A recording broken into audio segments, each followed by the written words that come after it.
Базар жок, Асылбек бодрый пистолет экен. Коробка тагып аткам, иштеп аткан моментин тартып алдым, маган пранатаны чечип салбады прикинь. Дерзкий экен бул пистолет. Ушунан алгыла жигиттер. Мынака мастерлердин пистолет. Келди, рахмат. Азыр качествосын текшерип көрөйүн деп атам. Аз иштедим. Аз мына могу батарейкасына сомнение болуп калдым да, мен могу батарейка кандай келип калат депчи. 824 грамм дейт. 825 грамм баары эле бирдей эле экен да. Анан ушу кээ бирөө обманка келип калат экен да. Өткөндө бир жолу мындай заказ берген да. Ал деген мындай кылыптыр. 300 грамм. Ичинде деген аз да, мына могул жазалган уже. 500 грамм.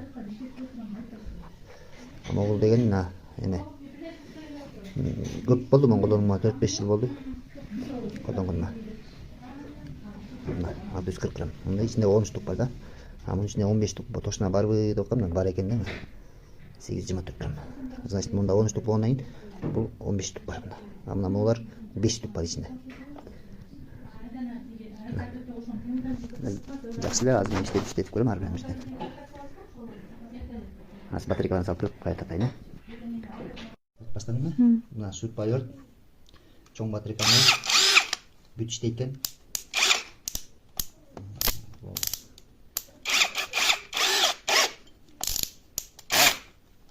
Гайкайор скоросттары менен иштейт экен баары. Ойлогон ойдогудай. Балдарка. Мында күчтүүлүгү менен законно иштейт экен.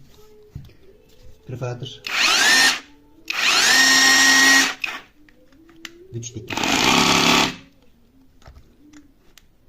Анан дагы бир жакшы жери, бул шурпайордун батарейка оорчулуп калат экен. Ооруп калат экен. Мен эски шурпайордун батарейкасы чөт экен.